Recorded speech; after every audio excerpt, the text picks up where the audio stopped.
Sukabumi yang pada kali ini akan melakukan penyuluhan mengenai penyelamatan diri pada saat gempa ya, pada saat gempa bumi. Nah, waktunya itu sekitar 10-15 menit, tempatnya di sini. Apa Ibu bersedia? Bersedia.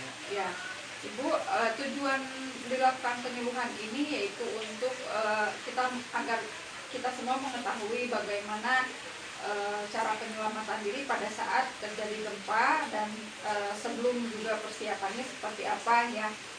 Nah, karena kita kan tinggal di Indonesia Bu ya, di Indonesia ini banyak gunung-gunung Merapi. Nah, tentunya itu akan sangat berpotensi kepada terjadinya gempa Bu ya.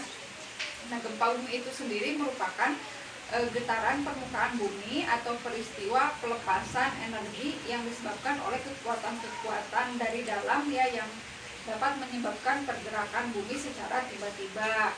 Nah, gempa bumi ini dibagi 3 nih Bu, ada gempa bumi vulkanik, kemudian tektonik, dan juga reruntuhan.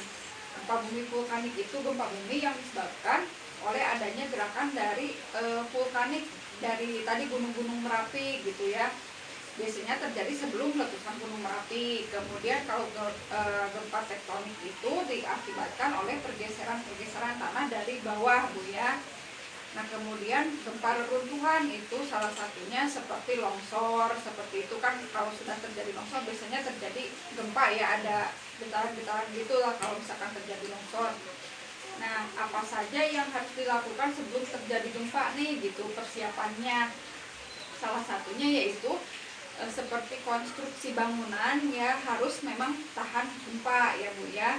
Nah, kemudian senderkan nih, lemari itu harus disenderkan di dinding seperti itu. Kemudian harus dijauhkan dari tempat duduk, dari tempat tidur juga. Ditakutkan nanti pada saat kita tidur terjadi gempa dan lemarinya menindih ya seperti itu. Dan juga jauhkan gantungan-gantungan nih dari kursi ataupun dari dari tempat tidur juga, seperti bingkai lah seperti itu ya. Kemudian juga nih letakkan barang-barang berat di bawah ya, jangan meletakkannya di atas. Seperti misalkan Ibu punya guci atau seperti itulah, barang-barang pecah diletakkan di atas, seperti itu tidak boleh Bu ya. Nah, kemudian barang-barang pecah juga harus dilakukan di tempat yang aman dan tertutup gitu disimpannya. Kemudian juga siapkan nih wadah yang berisi misalkan radio, kemudian lilin, senter seperti itu Bu ya, untuk jaga-jaga di mana pada saat gempa terjadi itu kita bisa langsung bawa dan digunakan. Nah, kemudian simpan juga di handphone ya Bu ya nomor-nomor penting. Apa saja nomor-nomor penting? Seperti rumah sakit, kemudian nomor polisi, nomor SARS itu yang organisasi untuk membantu ya pada saat terjadi gempa gitu. Kemudian BPBD juga. Nah, setelah itu juga kalau misalkan keseharian Ibu dan lain-lain itu berada di kantor ataupun di sekolah ataupun di misalnya instansi yang berada di gedung-gedung Bu ya, apa saja persiapannya? Ibu harus mengetahui dulu kondisi dari gedung tersebut, kemudian mengetahui pintu keluarnya di mana, kemudian pintu daruratnya di mana gitu Bu ya. Nah, kemudian setelah itu, kalau misalkan terjadi gempa, apa saja yang harus dilakukan? Pertama harus memang tetap tenang, kemudian cari aman, kemudian berlindung di bawah meja. Tentunya mejanya yang besar Ibu ya. Berlindung di bawah meja, jangan lupa kita memegang si kaki dari meja tersebut. Nah, kemudian ambil, kalau misalkan kita tidak ada meja, kita harus mengambil apa saja yang bisa melindungi kepala kita, misalkan bantal ataupun apa saja gitu, helm kalau misalkan ada kita bisa pakai gitu Bu ya. Nah, kemudian harus menjauhi jendela Bu ya dan lemari, takutnya jendelanya pecah dan kemudian mengenai kita Bu ya, seperti itu. Nah, jika gempa sudah reda, maka kita segera keluar dan menuju lapangan Bu ya. Nah, kalau misalkan kita berada di pantai nih, apa yang harus kita lakukan? Tentunya kita harus menghindari bibir pantai ya. Kemudian kita harus menghindari bibir pantai dan kemudian kita lari ke daerah yang aman seperti itu Bu ya. Nah, bila di dataran tinggi nih, kalau misalkan kita berada di dataran tinggi, kita harus menghindari daerah yang kira-kiranya akan terjadi longsor gitu. Takutnya terjadi gempa, kemudian itu tanah yang longsornya menimpa kita gitu. Maka kita harus menghindarinya. Nah, setelah itu kalau kita berada tadi di gedung, kita harus berjalannya kan di gedung tinggi itu biasanya ada lift ya Bu ya. Nah, kita tuh tidak boleh menggunakan lift, takutnya liftnya macet, nanti kita tidak bisa keluar. Jadi kita diharuskan menggunakan tangga darurat ya.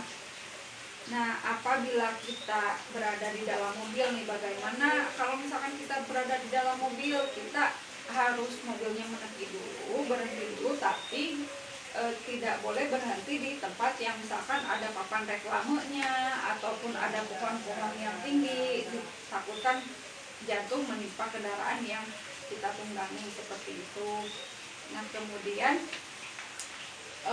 kalau misalkan setelah gempa terjadi, nah kita kembali kepada keluarga ya, yang terdekat juga selalu waspada akan terjadinya gempa susulan. Nah, setelah itu juga kita diharuskan untuk selalu mencari informasi Bu ya, mengenai radio, mengenai televisi, ataupun misalkan sekarang kita punya HP nih, kita bisa mencari informasi lewat handphone seperti itu. Nah, semua tindakan-tindakan tadi Bu kita bisa melakukan apabila kitanya tetap tenang ya, tetap tenang. Dan tadi kalau misalkan kita tidak tenang, maka kita akan istilahnya panik ya, dan tidak bisa melakukan langkah-langkah yang tadi disebutkan. Nah, seperti itu penyuluhan mengenai penyelamatan diri pada saat gempa Bu ya. Nah, Ibu ada yang ingin ditanyakan nggak sama Ibu ke saya? Nah, kalau gitu saya akan bertanya Bu ya, mengenai ini tadi yang saya sebutkan. Nah, sebelum terjadinya gempa, apa saja kira-kira yang harus kita lakukan kalau misalkan kita berada di dalam rumah? Berlindung di bawah meja Ya, menghindari lemari ya.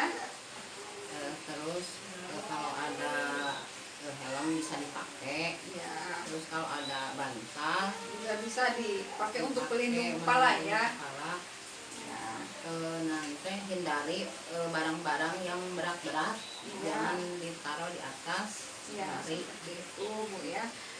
Nah, kalau misalkan kita berada di kendaraan, kita harusnya seperti apa nih Bu? Jangan berhenti di dekat rek reklame, Di papan reklame ya. sama di pohon-pohon besar. Ya, seperti di tiang listrik gitu ya. Ya, pokoknya harus berhentinya di tempat terbuka seperti lapangan seperti itu Bu ya. Ya, sepertinya Ibu sudah paham Bu ya mengenai cara-cara penyelamatan dirinya. Nah, terima kasih atas waktunya. Nah, saya mungkin nanti akan kembali lagi juga untuk melakukan penyuluhan yang lain Bu ya.